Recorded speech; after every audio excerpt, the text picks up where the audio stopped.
If you write for humans, you won't have to worry about software flagging your CV. And that is my secret tip for landing a remote job. It is the same exact tip that I used to get a recruiter to schedule me for an interview within 6 minutes. Over the course of the week, I hosted a masterclass where over 640 people signed up and I got over 80 CV submission. And after going through the CVs, I have highlighted some mistakes that might be preventing you from securing that interview and landing your dream remote job. I will also share some tips to improve your CV, a sentence structure that you can follow, and how to make the information concise so that it doesn't spill into 2-3 pages. The first CV we're reviewing was sent to me in a doc format. That's the first tip here. Always make sure that your CV is sent as a PDF because it is possible that the recruiter doesn't have Microsoft Word. I don't use Microsoft Word, so the formatting is off. I can't see anything. I can't read the summary. Recruiters always have so many CVs to review. It is important that you put your best foot forward. You don't have to provide your references in your CV. If they request for the reference,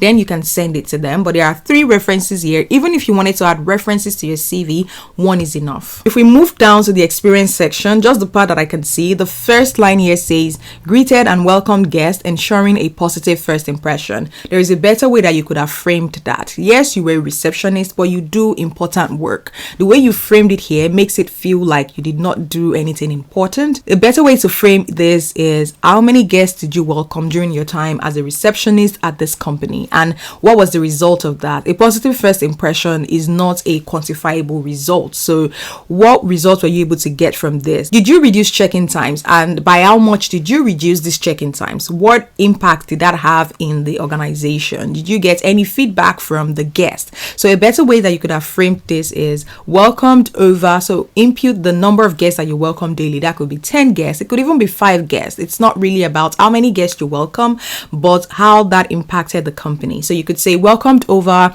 20 daily guests and also worked on front desk operations, achieving 95% positive feedback scores and reducing check-in time by, say, 20%. That is a better way, a stronger way, a more quantifiable way to rewrite that first line. This is another CV for a customer service and experience specialist. I like this CV. It is clean, but there are different ways that you can still optimize this CV. Between 2015 and 2016, yes, you have your first experience, but the next jump is 2018. So what happened between 2016 to 2018? You need to be able to explain what happened and why you were not in active employment during that time. This CV has also spilled into a second page, and there is no reason why it cannot fit into one page. Just reading through the work experience that you have, if you use a proper template, then they should fit into one page. Makes it really easy for the recruiter or the hiring manager to take a quick glance at your CV and make a decision rather than scrolling to a second page when it is not necessary. And after reading the job title, the next thing I wanted to see was,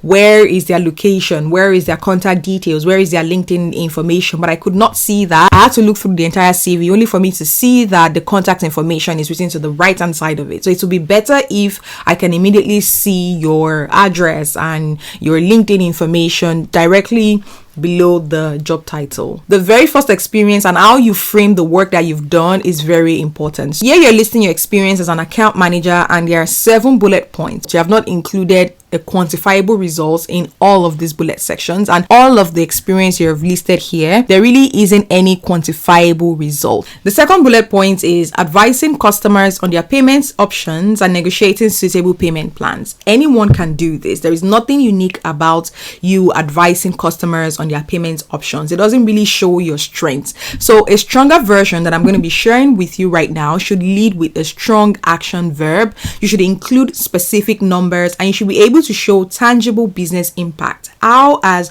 you negotiating payment plans or helping customers, how has it helped the business? Because at the end of the day, the hiring manager wants to know, how can hiring this person improve our bottom line? So a stronger version will be negotiated customized payment plans for 50 plus clients monthly, achieving 75% successful resolution rates and reducing payment defaults by 40%. Businesses love it when they can reduce their churn rates, because the cost to acquire a new customer is way higher than the cost to retain an existing customers.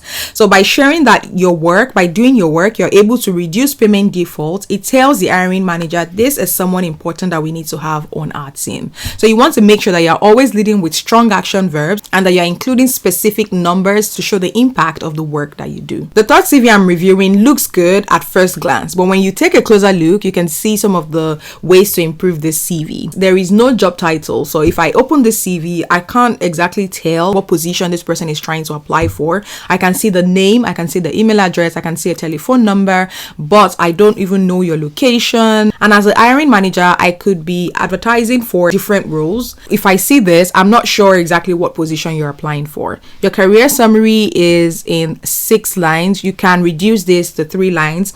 Then again, I think this has more to do with the formatting than the actual length of the summary. Say more with a lot less words. Because we don't even know what role you're applying for, it's going to be hard to rewrite this career summary, but I'll give it a shot. You can rewrite this as driven professional with a talent for building strong relationships and delivering exceptional results.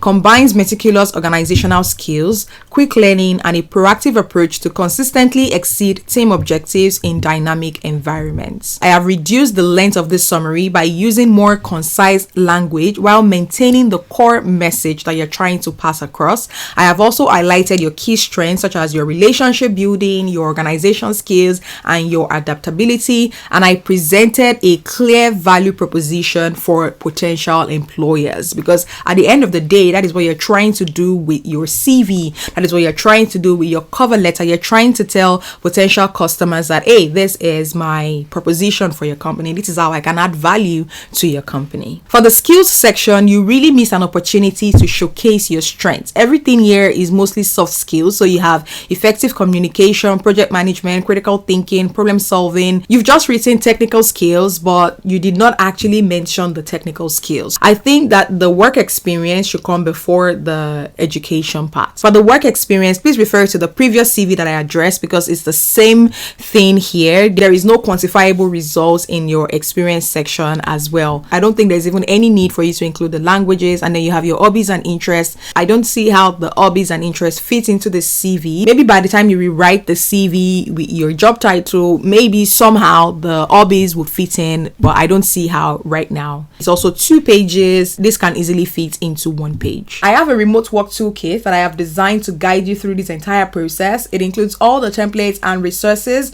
that will help you confidently apply and secure interviews to land you a remote job. And if you're interested in that, check in the description. In that same toolkit, I also included a 30-day plan that would change how you think about applying for a job, and it will help you quickly apply to multiple roles without submitting a generic CV and cover letter. We're moving on to the final CV in this video, but this CV got me thinking maybe there is a way that CVs are put together in different countries, but when you're applying to remote jobs in other countries, there is a certain format to follow. Because if you take a look at this CV, it looks like an application for something else and not for a remote role. This CV is 3 pages. There are a lot of blank spaces, and if you move on to the 3rd page, you can see a scanned copy of our ID card. This is absolutely not necessary in your CV. The professional summary is written here as personal profile. It is also in a table format alongside the skills. There is a full address here. You don't have to put your entire address in your CV. The skills are just soft skills. This CV needs a total redo, and you can find some tips to do that just looking at the other CVs that I've already reviewed in today's video. The sentence structure in your CV should follow the action word, task, and result or metric formats, because it shows the hiring manager what you've done in a project and how that has led to a result for the company. Putting together a well-optimized CV is very important in your job search, whether for remote positions,